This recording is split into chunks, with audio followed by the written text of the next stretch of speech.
because you don't need to see me while we're doing this because the slides are far more interesting than me. And yes, welcome to Fireside Friday. In this week's adventure, we're going to be talking about authentication and password cracking. Yay! Thanks to our sponsors. As I mentioned, I put instructions in the Fireside content channel on how to get the Docker instance up and running that we're going to be using for the labs. We're going to be doing a lab with John the Ripper. And John the Ripper is like very specific about what libraries it wants to use. It's a very fussy application. So I figured, okay, rather than try to put people through getting that running on their system, hey, let's just go ahead and run it as a Docker instance. So that's basically what you're going to go through and do here. So just you can follow the instructions here or over in the content channel, but that'll get you up and ready for the labs that we're going to do at the end. And hopefully that'll be kind of fun because, hey, it's cracking passwords. How can cracking passwords not be fun, right? So yeah, authentication. So we've kind of talked when we talked about VPNs, we talked about the importance of initial authentication. And we talked about how that's still probably our biggest challenge. Dealing with that whole, hey, when you don't know who the other end of the connection is, how do you properly validate them to know for sure they are in fact who they think you are? It's kind of like, and I kind of gave this explanation to a couple of people yesterday, where let's see, Radis was asking, Link B was asking, is there a Docker Fireside? So I didn't do a Docker Fireside, but if you go to our blog, I did do a blog on Docker, and it has a cheat sheet. There's a video in there, there's slides. So it's basically everything that would normally be part of a presentation. I just didn't do it as part of the Fireside for some reason. I don't know why. But in any event, so imagine you've got to meet somebody, right? And you're supposed to meet Jim Jones, and you walk into a room and there's a person standing there. How do you know that's Jim Jones, right? That's kind of what we deal with at a computer level a lot of times. How do you know this entity is in fact who they think they are? And we talked about digital certificates and how that means we kind of work through a trusted third party. So that's kind of the equivalent to, like, let's say Keith. We all trust Keith because Keith is a good dude. Keith walking in the room and saying, hey, that's Jim Jones. Oh, well, I trust Keith, therefore now I will, trust that's Jim Jones. So yeah, getting the initial authentication thing right is hard.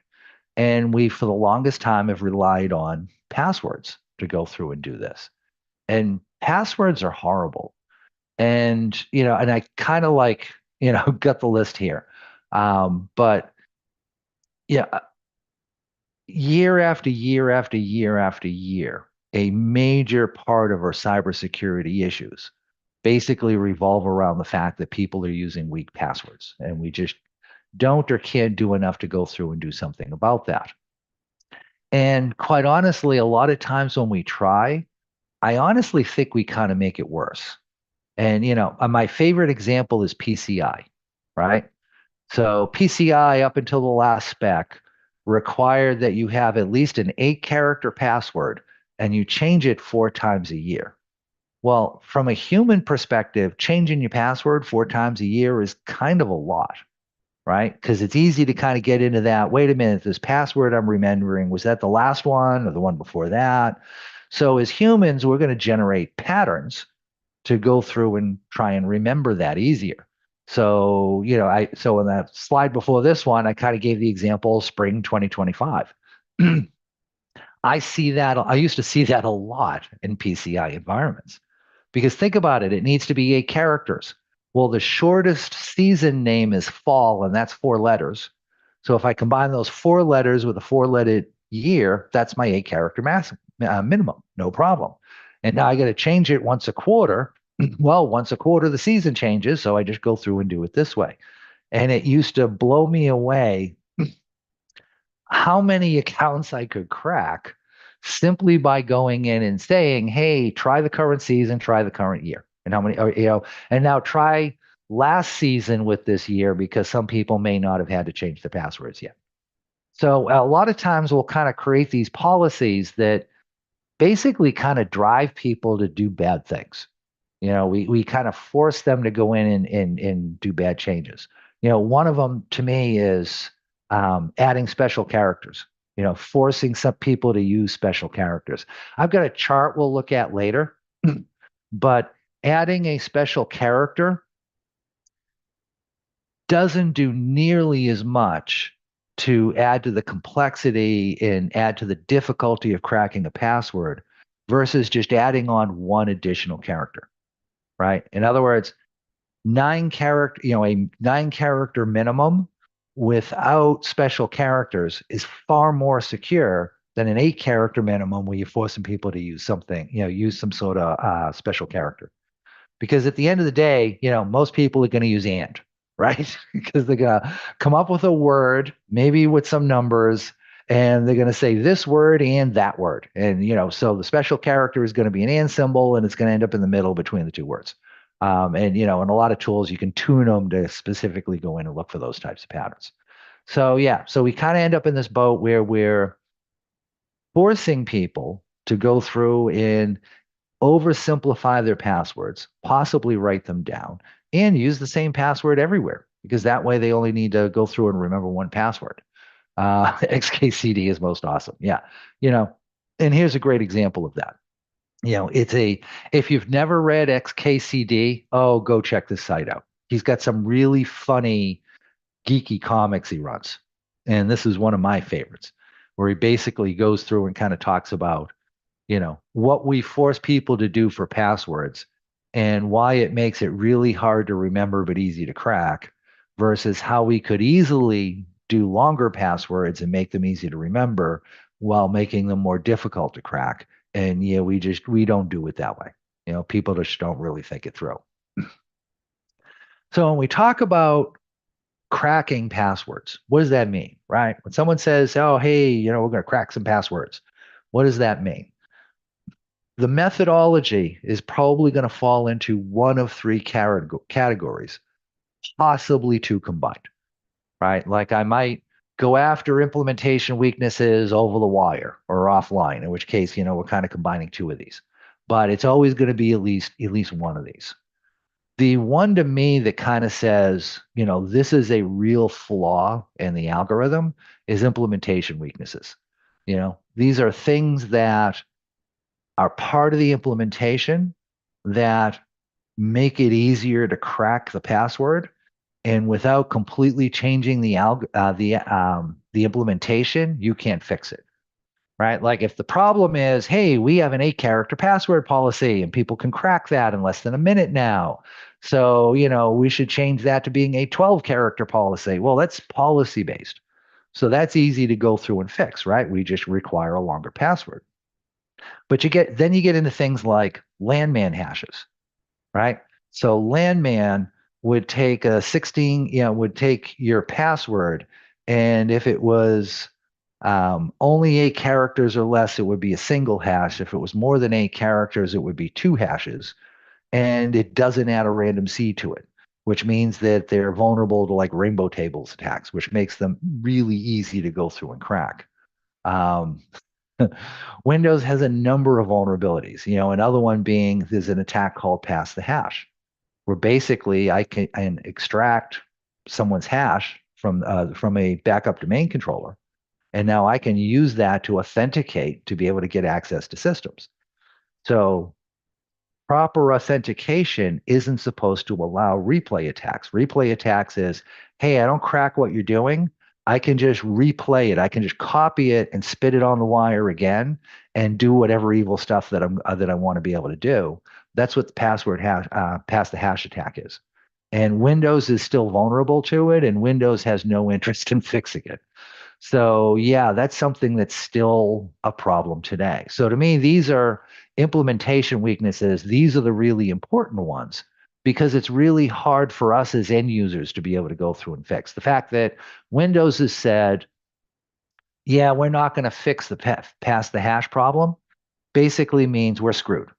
You can try and mitigate that risk a little bit somehow with how you petition your network and what you let people have access to and stuff like that. But at the end of the day, your host can't do anything because the vendor won't let you.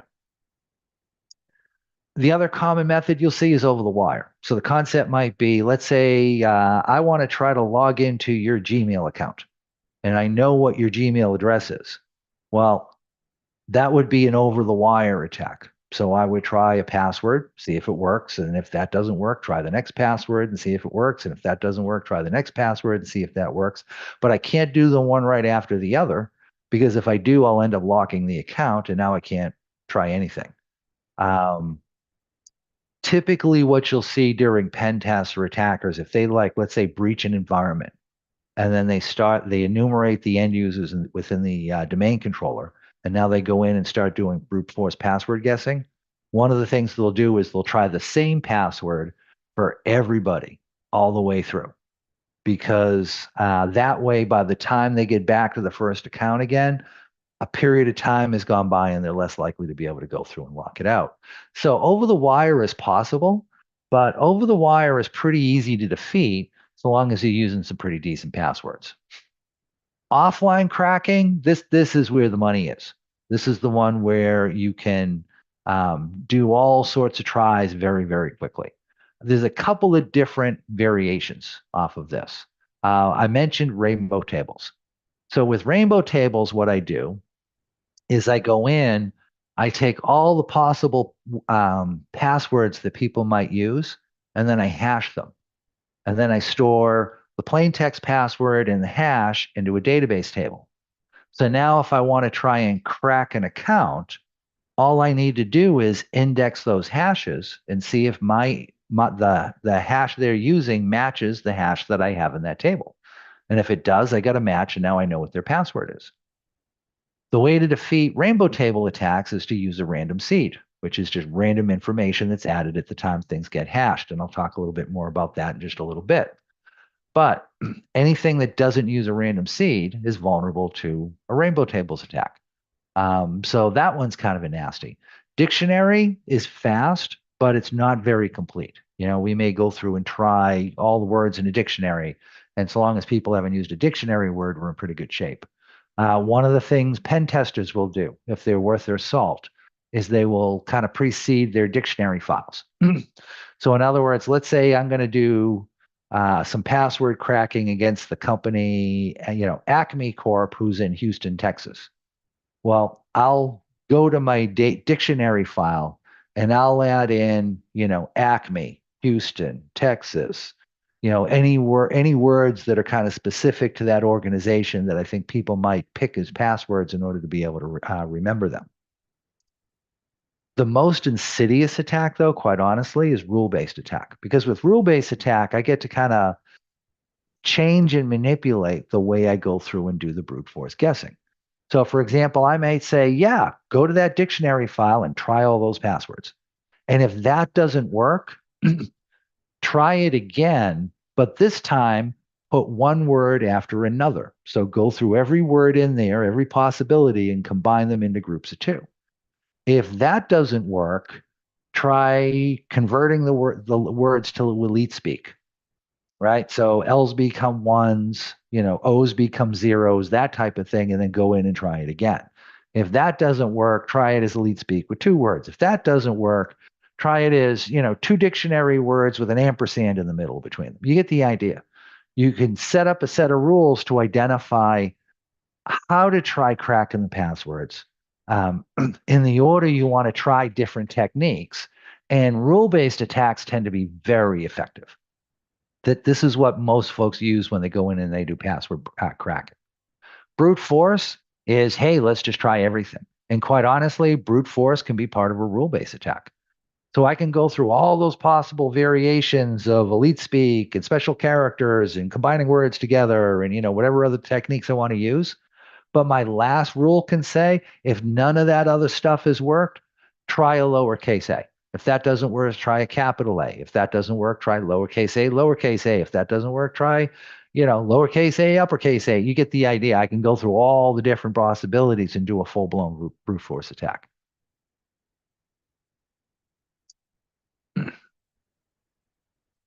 So I keep mentioning this random seed, and I see a lot of misunderstandings about what a random seed is and what it does.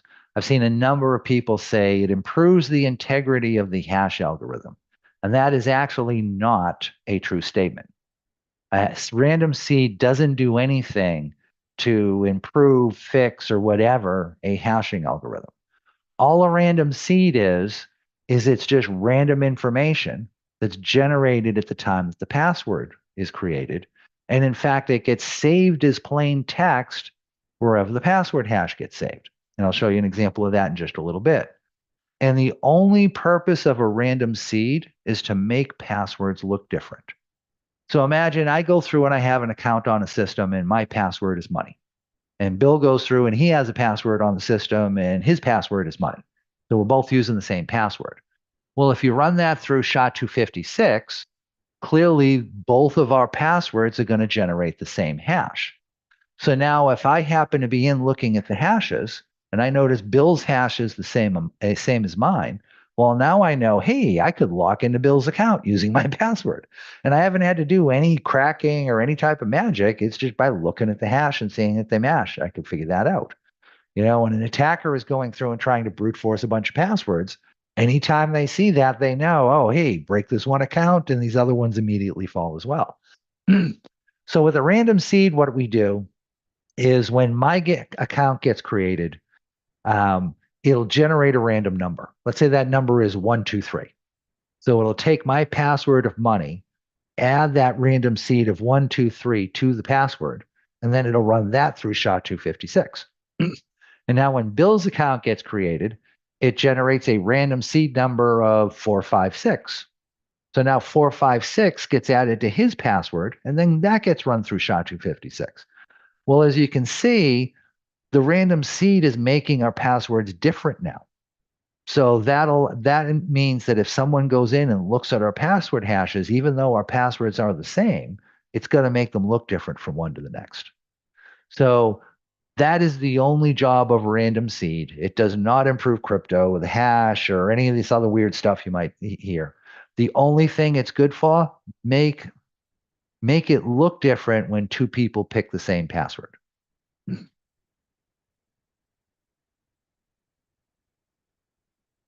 So cracking tools you can use. There's a bunch of them out there. And it kind of depends a lot of times on what technique you want to use and what type of hashes you're working with. Assuming they're hashes, I still occasionally run across products that think it's okay to save passwords and clear text within their database. Spoiler alert, no. No, it is not. No, it is not under any conditions, any at all, is it okay to save passwords in plain text with inside of your database. You don't do that. You got to hash it. You got to add a random seed. But probably one of the better tools out there is John the Ripper. And we're going to go through and we'll actually be using that in our labs. This says parallel and distributed support. What does that mean? That means that if you run John the Ripper on a system that has multiple processes, you can tell John the Ripper, I want you to use all those processors. So if I have 4 CPUs installed, I can go in and I can, tell it, hey, use 3 of the 4 or whatever it is I want to have it go through and do. If I install multiple video cards into that computer, I can tell John the Ripper, hey, go use those 5 GPUs that I've installed in the system and add that to your capability to be able to go through and crack passwords. And that'll make things run quicker. The other thing you can do is something like DJON. So with DJON, what I do is I go onto a system and I say, hey, here's my word list. Here's the rules I want to use. And here's the passwords I'm trying to crack. And I want to, run the rule-based attack against it. Well, John the Ripper looks at that and says, okay, and you kind of have to pre-program this. I can then go through and load John the Ripper up on, let's say, 6 different systems. And I got to pre-configure the master to know, hey, there's 6 of them out there, and here's where they're located.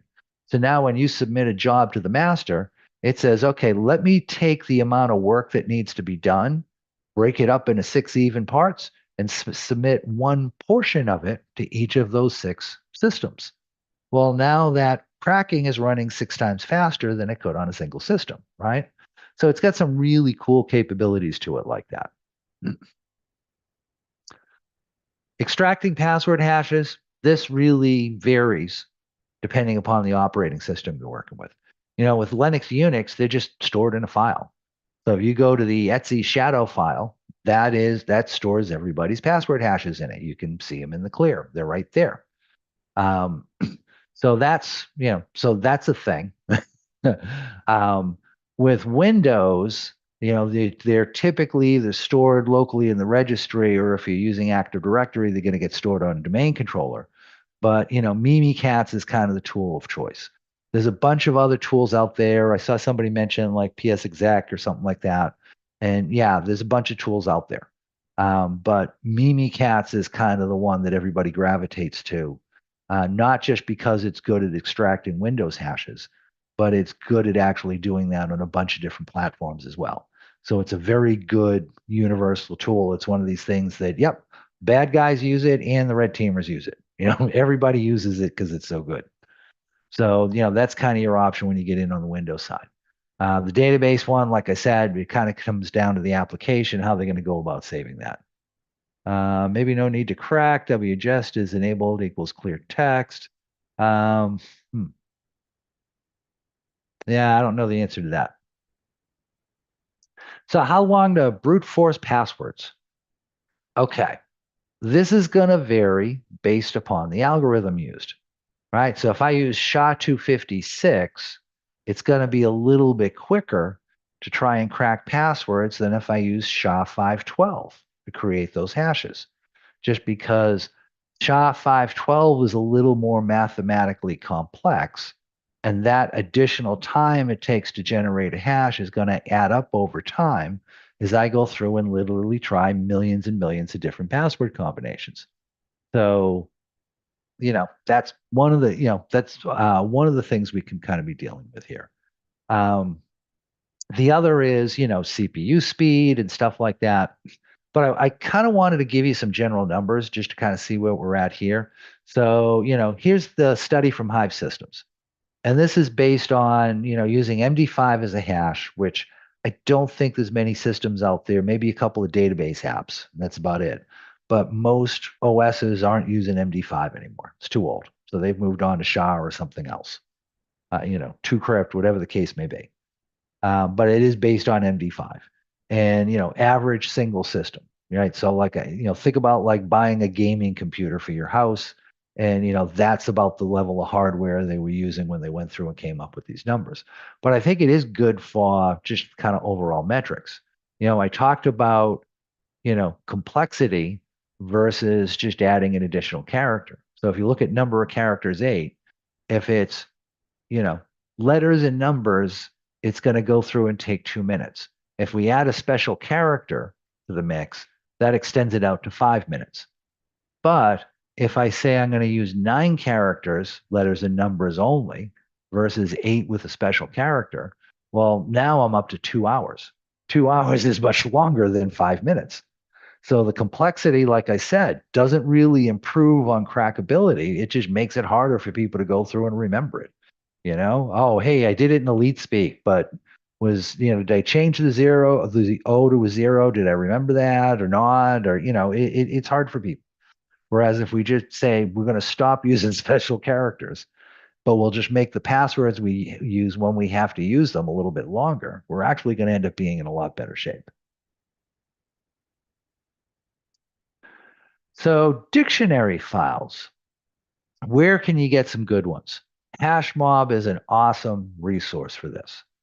So when you go up to this link, and you can kind of see it in the slide, there's many different dictionaries you can choose to download, and they mostly vary in size. So you can go after like small, medium, or large. And obviously, the larger you pick, the bigger the file, the longer it's going to take to download, the longer it's going to take to move around if you needed to. But it does have more dictionary words in it, which means it's more likely to get hits. So, you need to kind of do a balance with the whole thing. For the labs that we're doing today, we're going to end up using HashMob's medium size dictionary file. So we're grabbing the one right in the middle. So I mentioned this. I mentioned kind of going through and, we're going to do some hands-on stuff. So hopefully everybody's had a chance to go through and go through the instructions to go through and kind of get things loaded up.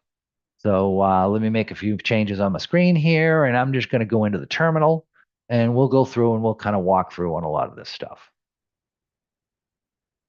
Let me see. That goes there. This goes here. And then this goes here. Okay. So I've got an Ubuntu system running here. And I want to go through and I want to run that Docker instance that I gave you as a download. And so this command here was actually part of the steps I gave you. But I'm going to go through and I'm going to throw it into the Discord chat just in case somebody needs it handy. It's going to end up being right there for you in Discord. So what are we doing? We're using Docker to run this image file, and we're saying when you run it, turn on an interactive terminal, meaning we'll immediately get terminal access to this Docker instance once it starts. So I want you to notice the prompt, right? Here's the prompt on the main virtual machine that I'm running on. But when I go through and I run this Docker command, you'll see it change to something like this. So notice now I went from being in my account to being in the root account, and now I'm on a completely different system. Well, actually, what I'm in is I'm in my Docker instance. So when you go and you log into Docker, this is what you should see. You should see it go through and you should see this prompt change go through and take place. Now, when you log into this thing, if you kind of take a look at where you are, you're right up at the root of this file system. So we're way up at the top. And all of our files is actually in root's home directory right here. So one of the first things we're going to want to go through and do is we're going to want to cd into that root directory. So I'm just going to say cd root. That's one possibility. And that'll put me in root's home directory. The other thing I can do is, since I'm logged in as root, let's see, I'm back up at the root of everything. I can just say cd tilde, and that'll put me in root's home directory as well. So whatever is your favorite method of navigation, just get yourself into the home directory. Now, if I list out the files that are here, notice I've got a directory named period.john. So it has the period on it so that if you do just like a regular ls command, it isn't going to show up for you, right? So that's what we refer to as a hidden directory. It's just not that hidden, right? But we've got two files in this directory as well. We have password.list, and we've also got the shadow file. So let's go in and kind of take a look at both of these. I'm going to start with the shadow file. So I'm going to say less, and I'm going to have to, yeah, there we go. Less shadow. And when I run that, I can see that, okay, here's all the different accounts on this system. Anytime you see so the first column is the logon name. So root, Damon, Ben, whatever the account name is, that's what shows up in this first column. The second column is going to go through and identify the password that's associated with that account. Anytime you see a star, that means there's no password associated with that, associated with this account, so no one can log into it. So I could never SSH to this box and log in as root. I couldn't log in as Damon. I couldn't log in as Ben, because they got the little star here. That makes them a locked account. I would have to log in as one of these down the bottom here, right? Because you'll notice they don't have a star in the second column. They have some other information there instead. So what's the information that we have here to go through and work with? Well, where the separators we're using is the colons. So these are the separators between the different columns. And then for the second column, we have, sub-separators that kind of break out different components that are part of that element. So notice we have $Y, $. So we've got a Y inside of $2. What does that mean?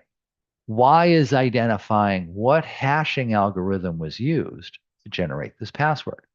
Because think about this. I go through and I create a password for an account, and there's 4 or 5 different ways that are supported by the operating system to hash these passwords. Well, when someone goes to log in with that account, how does the system know which password hash was used? Well, this is how, because it's recorded right within the shadow file. And Y means that it's that yes crypt was used to go through and create that. So that's the first component that we get into. Then after that, we have this. So this column doesn't show up all the time. Actually, I'm missing a letter. There we go. It's these three characters, J9 capital T. This column doesn't show up all the time. It's specific to yes crypt. So if I'm using, I don't know, SHA-512 to generate my hashes, this column won't appear. This is here specifically because the different implementations of ESCrypt. So I got to go through and give it a parameter information so it knows which variation to go through and use. And as you can see, this is the same for all of the accounts. So an operating system is going to use the same implementation consistently as it goes through. Hopefully that makes sense to you. And then our next section between the dollar signs, so from here to here, that's my random seed. So that's that value that gets generated at the time the account gets generated and gets added to that account's password. So if this user and somebody else just happen to pick the same password, the hashes are not going to look identical anymore. So that's its job in life, is just to be in random information that gets injected in with the hash. So now when you go to log in, here's what happens. You type in something, money, whatever it is. You type in what you feel is your password. The operating system takes a copy of what you typed, and then it goes and looks at this file, and it says what hashing algorithm was used. And in this case here, it sees, oh, okay, that's ESCrypt with the J9T parameter. Great. Now I know what algorithm I need to use. And then it'll go through and say, okay, let me take what Chris typed in, let me add this value to it, and then I'm going to look to see, does that combination create this string of characters? If it does, it's assumed I typed in the right password. If it doesn't match, it's assumed I typed in the wrong password. Now, I threw in assumed there. Why am I saying assumed? I'm saying assumed because one of the things we can run into is collisions in the hash space. When we talked about that during class number 2 of talking about VPNs, and we looked at those two image files that we as humans could see were drastically different, but MD5 sum, the hashing algorithm, looked at them and said, no, these are identical. Don't worry about it. And they clearly were not. That's what's referred to as a collision in the hash space. Excuse me. So that's why I say it's assumed you typed in the right password. So it goes through and tries to match in against that. Hash it with MD5, do 5,000 rounds on Windows systems by default.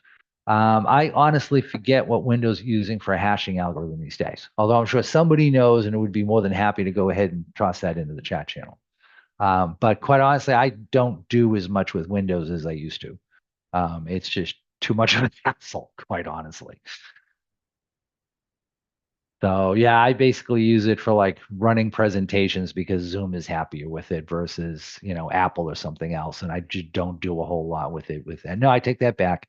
I have a couple of games that are run on it. Windows is good for running games. Beyond that, I tend to kind of stick on the Linux side. But in any event, so we were looking at our come on. We were looking at our home directory, and one of the things we saw was that shadow file. So this is where the accounts and the password hashes are that we're going to want to go through and try and crack. The other file in here is this. So let's take a quick look at that. So I'm going to say less password list.txt. And what this is this is our dictionary file. So this is that medium-sized file that I was talking about that has a bunch of different possibilities. Now notice they're not in alphabetic or alphanumeric or anything like that order. These a technique you can use is to reorder this file and take the stuff that you think is most likely to match and move it up to the top of the file, because now it'll match quicker because it does linearly go through these one at a time, one at a time, one at a time. So if I can take what's going to match and put that up towards the front, I'll get a match quicker.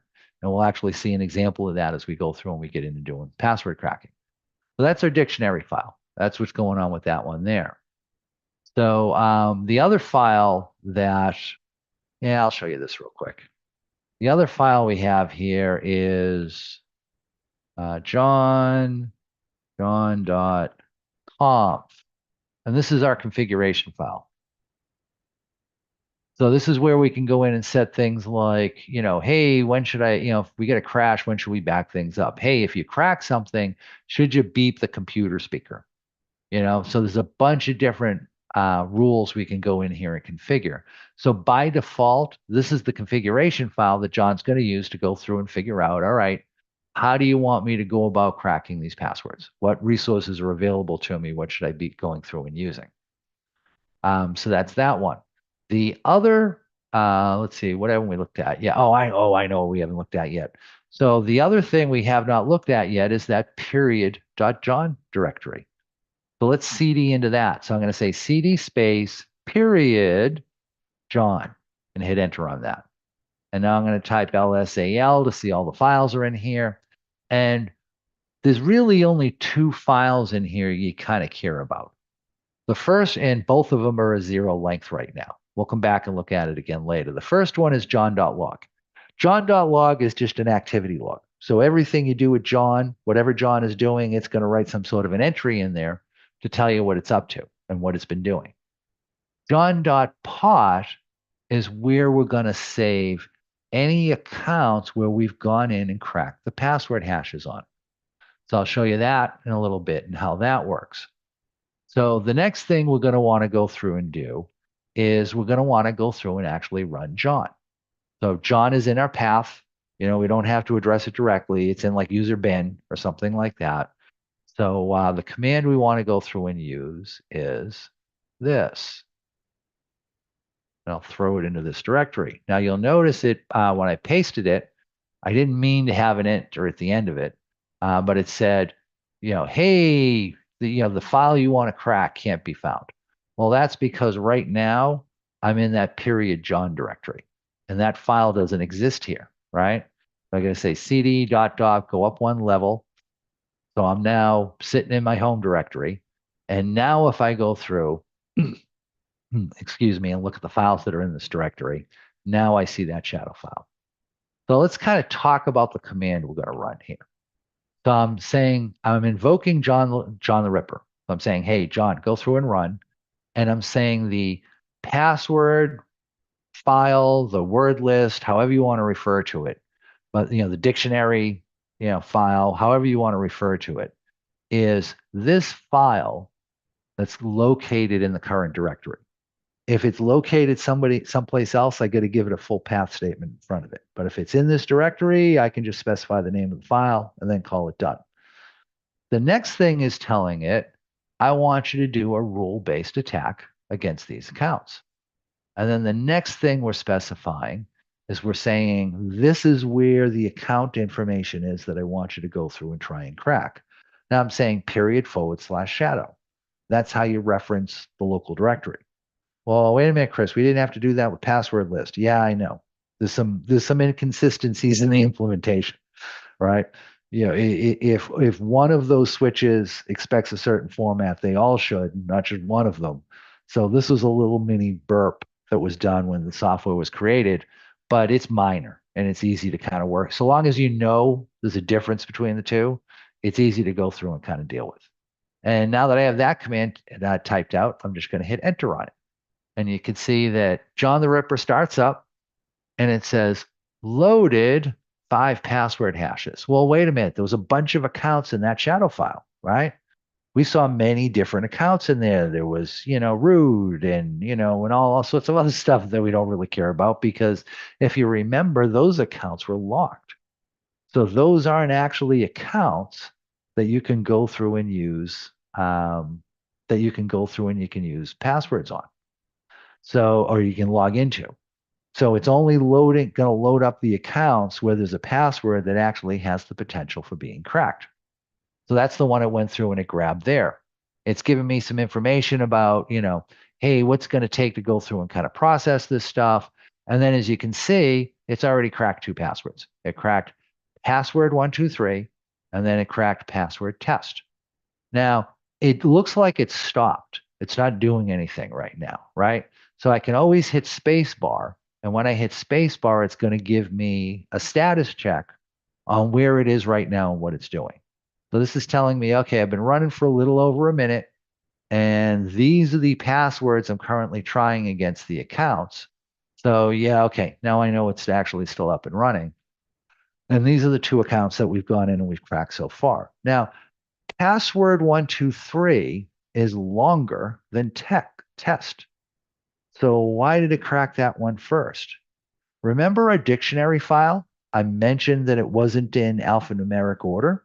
This is why. Because password 123 shows up earlier in that dictionary file than test does. Therefore, anything using password 123 is going to get cracked faster.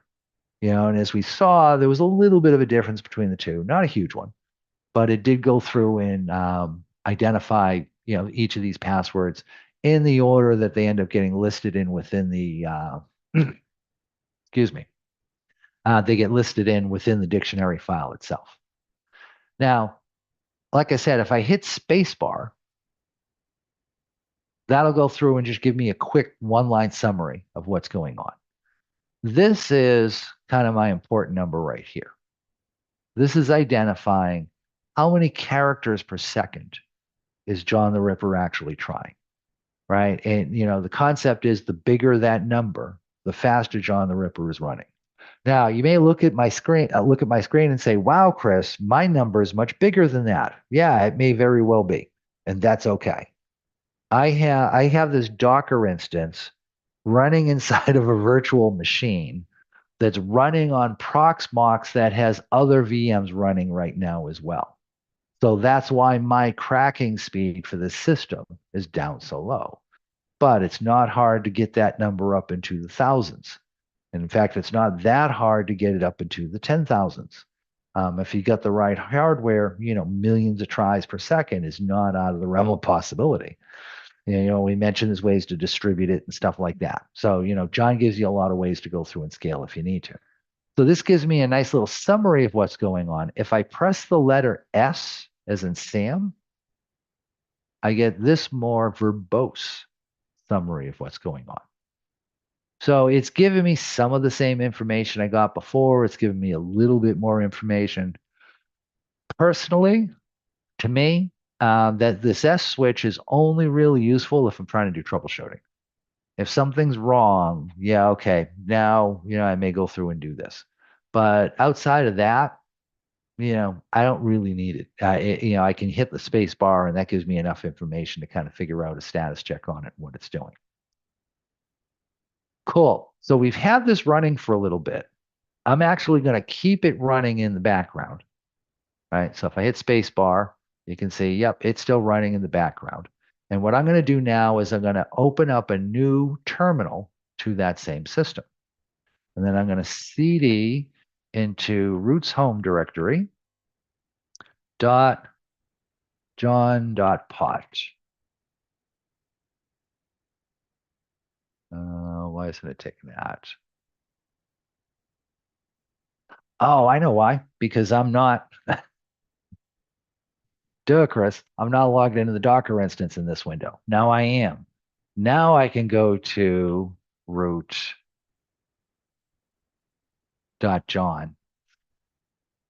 and then take a look at the files that are in there. Okay, there's still 0 file length.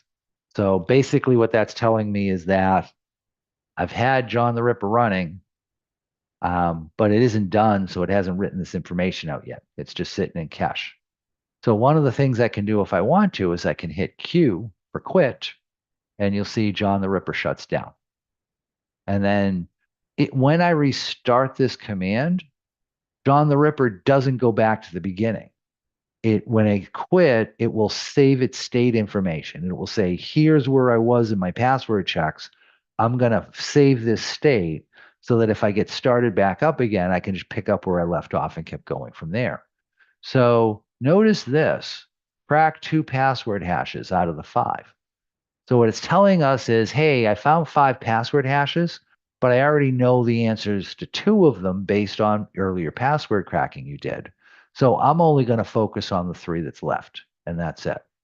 And if we go back to the terminal here and we look at those files again, sure, make a liar out of me. Chris, Make a did li- you y- start a new Docker container with that second command? Is that why Oh, they're not thank you, dude. agreeing? You're right. I did not reconnect up to the same one. You are absolutely right. Okay. So yeah, let's go here instead. That's just the easiest way to go about doing it. Thank you, dude.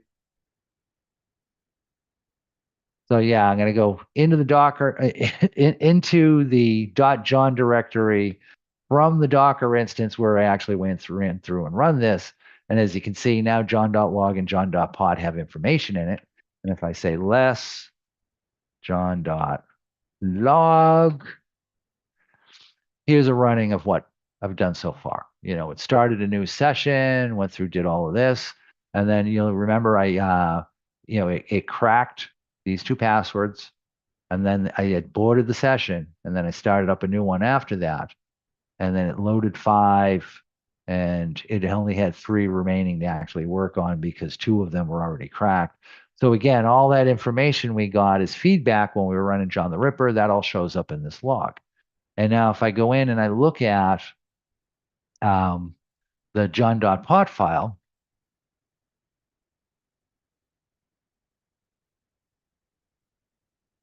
come on, there we go. Spelling matters, Chris. There's my cracked stuff. So it's popping up and saying, hey, the Y crypt they used, um, excuse me, they used this hash and then this password information.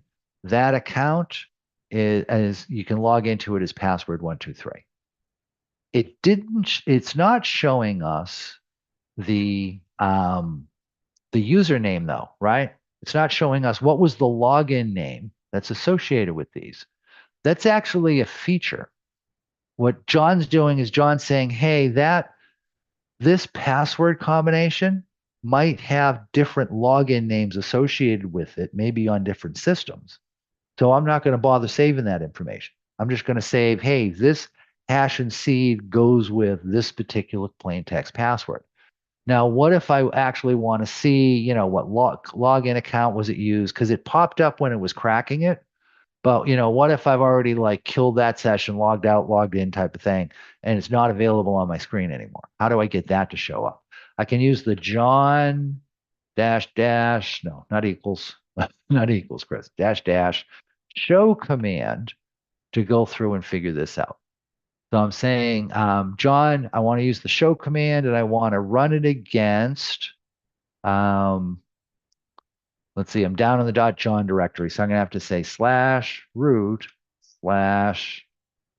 /shadow. God, I am like having so much trouble spelling today. There we go. So I'm saying John dash dash show, and I'm pushing it at the account of the file with the account information in it that I want to go through and verify. And notice this comes back and says, "Oh, test 1, here's the password. Test 6, here's the password." So I have 2 different ways I can go in and kind of access this information if I need to.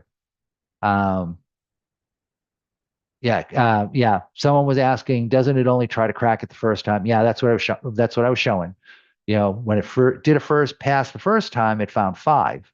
If it when it did the second pass, or excuse me, when it did the first pass, it found 5, but then it cracked 2. So when I went back to try and crack that same file again, it said, "Hey, I only got 3 to work with," because it went through and remembered its work, and it kind of picks up where it left off, type of thing.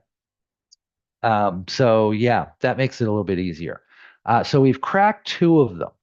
If you leave John the Ripper running within this Docker instance for a longer period of time, if you leave it running for like 25, 30 minutes, there'll be another password that falls.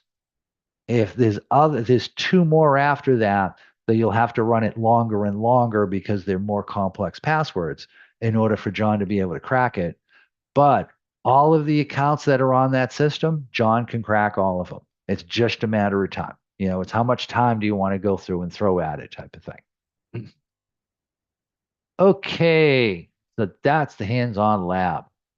So let's go back to our slides and let's see if I missed anything. So yeah, I gave you this command to run it. It told you what you should see in the root's home directory. Mentioned, yep, that's a dictionary file. That's the file that has the account information in it that we actually want to go through and crack. We looked at a breakdown of what that shadow file looked like. So that shadow file was from an Ubuntu system, but any Linux system is going to look like this. And in fact, most Unix systems are going to use this type of format as well. So the only thing that'll really be different is Windows. Talked about John's files, what information is stored inside them. We looked at the config file. We talked about how it's rule-based. This was a little bit further down than what I kind of popped up on the screen. This is where it's actually getting into, this is how you write the rules to identify what do you want to try and in what order. And like I said, 2 of them fall pretty quickly. Oh, they didn't crack this one yet. We had test 1 and test 6 that showed up. We hadn't tested crack test 4 yet. So again, let it run longer. Let's see, this was running for 18 minutes when I cracked it this time. So and this is about the same tries per second that I was just doing when we were doing the hands-on lab.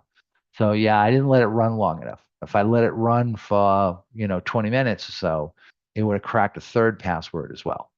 Why isn't test 6 showing up? Because I added that in after I went through and created these slides. Using S for the detailed status. We talked about that.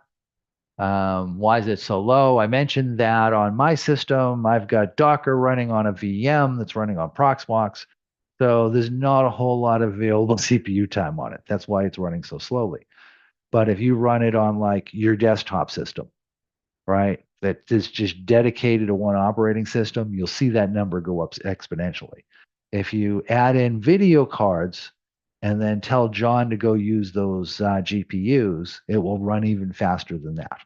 So there's a lot of ways you can go through and tweak this if you need to. Looked at the Kraken results. So how do you improve performance? So the good news is John has a lot of different ways you can go through and leverage to improve its performance to be able to crack things faster. One of our sister companies is Black Hills Information Security. One of the services that Black Hills offers is red teaming. They'll go in and they'll do vulnerability assessments, at actual, compromise attempts and things of that nature. And as part of that work, they have a dedicated piece of hardware for going in and trying to crack passwords. And not only is it a high-end computer, but I think it has like 8 video cards in it. And those 8 video cards aren't hooked up to monitors. Those 8 video cards are there so that they configure John the Ripper to say, hey, go use those GPUs. GPUs are more efficient for cracking passwords than CPUs. That's why we go through and we use the video cards for that type of activity.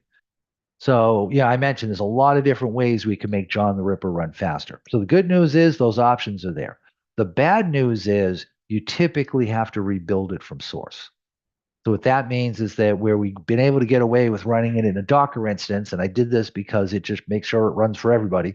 You can be on Windows and you can run this Docker instance and it should work for you just fine. You can't do that when you start trying to expand the performance of John. You have to kind of compile it to run on the system that you want to actually run it on and deal with it that way.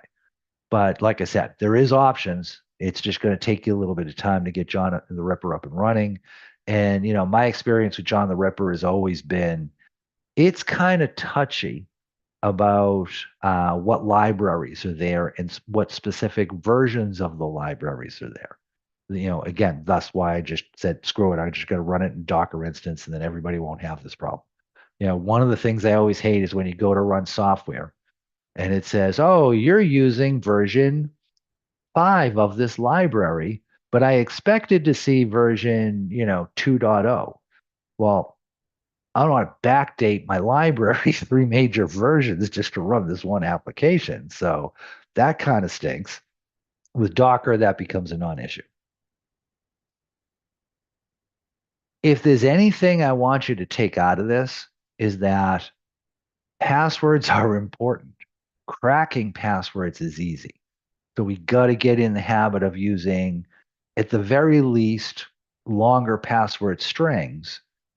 Ideally, we're using what's referred to as password phrases, something that's much, much longer, something that might still be easy to remember to some extent, but at least it's longer, so that gives you some semblance of security. But even then, using something that is easy for us to remember means that there's some pattern to it. It's 5 words combined together instead of 2. Okay, well, it's still 5 dictionary words that are combined together. If someone can figure out what dictionary words and in what order, they're going to be able to crack that account. So using passwords effectively without actually having a password manager, not such a good idea. So I'm a real big proponent on um, using password managers. Let's see. T Blum was asking, what are your thoughts on FIDO USF keys like YubiKey? I love YubiKey. And in fact, I'm gonna not say too much about YubiKey because that's like one of Bill Stearns' Jones's thing, Jones or Jams. Um, One of the first authentication tools Bill ever wrote, he used YubiKeys. And we've used them for a lot of different things. Um, yeah, it's a physical device you can lose, but it's easy to go through and kind of resolve that if you run that into an issue. But yeah, Bill, whatever you want to tell folks about YubiKey, go for it. One of the things I love about them is they're dirt cheap. They came out at a time when RSA was charging hundreds of dollars for a similar type of device. RSA had these little credit card things that would pop up a number once per minute, and you had to look at the card and look at the number, and that was your, second factor authentication. And then YubiKeys came out, and they said, well, actually, you don't need to see the number. Just plug this key in, hit the button, and we'll pretend to be a keyboard, and we'll just type that information in for you. That way, you don't have to worry about typing out some big long, authentication string. So yeah, pretty cool devices. Yeah, and Bill has a blog on weaponizing YubiKeys. Of course he does, because Bill is awesome. So yeah, like I said, the big thing I want you to take out of this week is it's real easy to create crummy passwords. It's real easy. And sometimes when we think we're creating good passwords, we're still making them crummy, sometimes worse. So today, if you need to use passwords, you need to use a password manager. You need to use something that will generate like a random, we recommend 24 characters or more. 24 characters or more is kind of minimum for today's standards for passwords. Um, Good luck remembering that, especially if you're making it different for each of your systems. But if you got a password manager, it'll go through and it'll take care of saving all of that information for you. Two-factor authentication. Yeah, I just kind of threw this slide in for completeness. Everybody knows this. And this is going to be the last Fireside Friday for a while. So this is number 17. So we've done, as of right now, we've done 17 of these this year. I'm not sure how many weeks into the year it is, but it's not much more than 17. It takes a lot of work to get a decent presentation together every single week. And one of the things we're kind of getting into now is we've got some marketing programs coming up. We've got a new, we've been betaing our software, but damn it, we've got to get it out as production. And I need the brain space to be able to kind of help focus in on that. We haven't run our intro to threat hunting class for a while. So I want to get that going again. So with that in mind, this is going to be the last Fireside Friday for now. We're going to leave these channels on Discord. And if there's stuff that you want to say, go ahead and throw it into the Discord channel. because I am thinking, come the end of the year, maybe when we get into like September, October, that time frame there, it might be kind of cool to bring this back and turn it into a regular thing again. But like I said, just, for bandwidth reasons, for right now, I need to be able to kind of step back. But we're going to have the intro class coming out. We'll have some other cool stuff going on instead. It just won't be every Friday like it's been. And it has been a lot of fun for me getting to kind of hang out with everybody every Friday. But while there's a lot of work behind this. So with that said, thank you for attending. So if you attended today, we'll send you out a certificate, but it probably won't go out until Monday. So what I'm going to ask, in the video usually gets posted within a couple of hours to YouTube, but what I'm going to ask you is wait till Monday for both of those. If you're looking for the cert, or you're looking for the video, and you don't find either or both by, let's say, Friday afternoon, uh, you know, United States time, go ahead and drop us a note. But usually all this stuff is done by early Friday morning. And with that, Bill, Keith, if you guys want to jump back in again. Yeah, glad to. Chris was talking about the YubiKey, and that you get these at www.yubico.com. This happens to be a USB-A version, and it works on any operating system, any language. It doesn't need a driver. It just generates keys, and they also come in Lightning and USB-C formats, and they're inexpensive. It's great for second factor. Um, I would also, if you don't mind, Chris, I'm going to just point out that you should, when you're doing password cracking, please get permission first. Yeah. Chris is Yep. giving a presentation on a password hash file that he generated that is not part of a company, that is not something that somebody could Yeah. use to break in somewhere. Thus the test names and the really horrible passwords. Yes. There you go. And Randall Schwartz, the designer of Perl, got in a Oh lot of yeah, that trouble poor dude.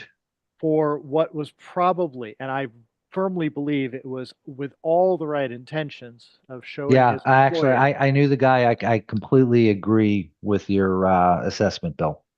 Yep. And it just happened that he was password cracking something from his employer and got in a lot of trouble for it. Get Yeah. permission, get permission in writing. Yeah. Please. Yeah. So if you're not familiar with it, with Schwartz, you've probably heard of the work he's done. It was called Pearl. Yep. Yep. Pathologically eclectic rubbish lister, which I used to program in. Yep. Yeah, really. Yeah. Fantastic. Yeah, Okay. and that was he wasn't trying to be a bad guy. He had found what he thought was some weak passwords, and he had told his employer, "Hey, you've got weak passwords. This is a bad thing." And they said, "Gee, that's nice. You're only a contractor. We hired you to write Perl scripts. Write Perl scripts." And he came back and said, "No, no, no, you don't understand. That makes these accounts way too easy to log into. You could have information stolen. People could take over the systems. You really need to address these passwords." And they said, "Gee, that's nice. Don't worry about it. Write us some Perl scripts." So he kind of got a little too OCD about it and said, "Well, if I just cracked the passwords, then they would see how easy it is." And they caught him walking out with password hashes on his physical person. Um, so to Bill's comment, I know I don't hang out with him all the time, type of thing, but I think I know Randall well enough to be able to do a good read on his personality, and I honestly don't think he had any type of malicious intent. I do personally feel that he was really no, no, no. I'm really trying to make your environment more secure, but he pissed off his employer and they decided he was going to take him to court. And if I remember correctly, he did some jail time over that, Yeah. which, It got expunged, but he was a felon for a while. Yep. yeah, yeah, he did jail time. He had a record. Yeah, I think it's been long enough that he could probably get away with getting that expunged now. But yeah, all for trying to do the right thing, but for the wrong reasons and the wrong implementation. And without So to go permission. back to Bill's original comment, you don't do this unless you know for certain you have permission.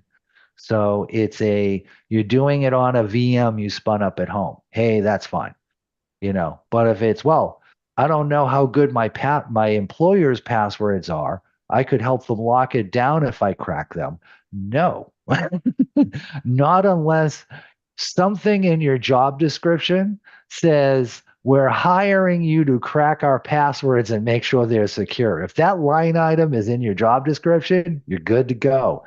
If you don't have that, no, don't do that unless you get some sort of written agreement. Yep. Um, Raj, just I'll go ahead just, and take a look at the website. There's more detail on what they do. Yep.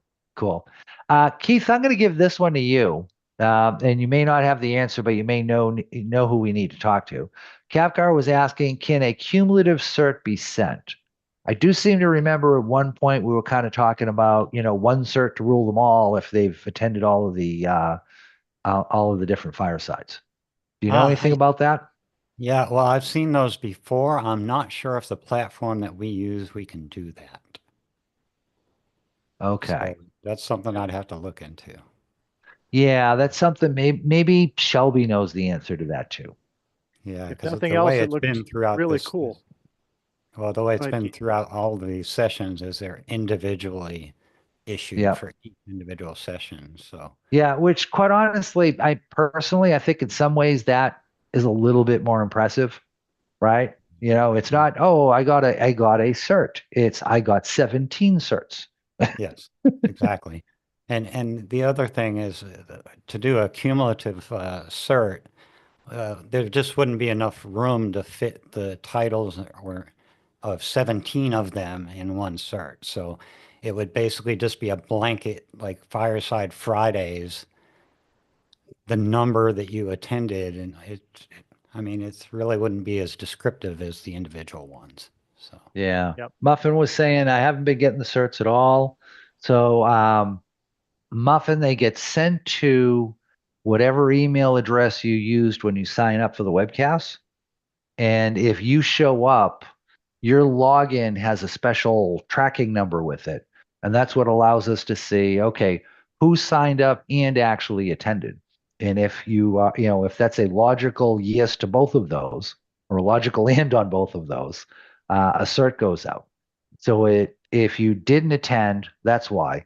If that email address isn't where you're checking, that might be why. A third possibility is sometimes it ends up in spam folders. So you may want to take a look in your spam folder to see if it ended up there.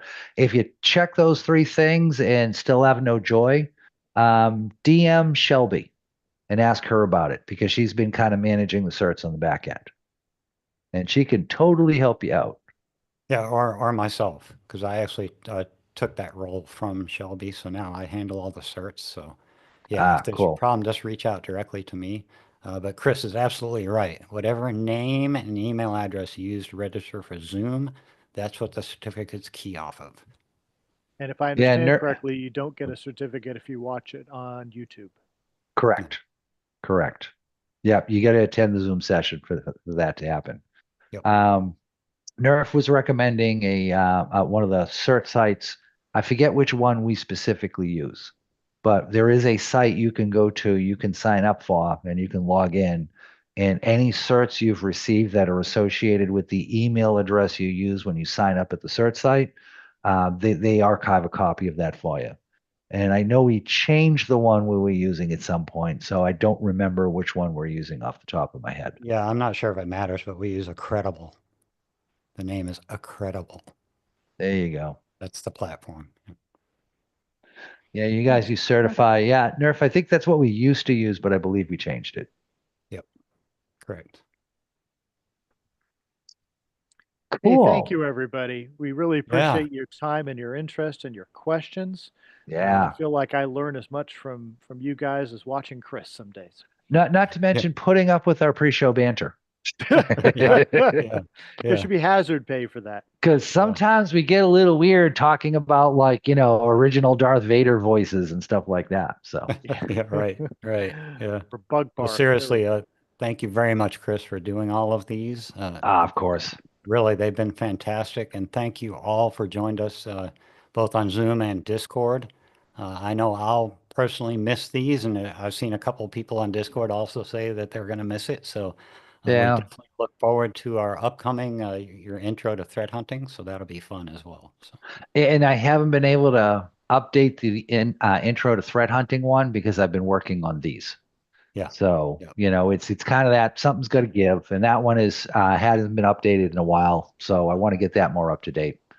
So yeah, we'll come up with some good stuff. It's a couple weeks out before we hit that. So Sounds great. Thanks, guys. Yep. yeah. And thank you Thanks, all for the everybody. thank you Appreciate your messages. time today. Yep. Appreciate it. Happy Friday, everyone. Have a great weekend. Take care, Waving Bear. Bye, Waving Bear. Thank you very much. Yes, exactly.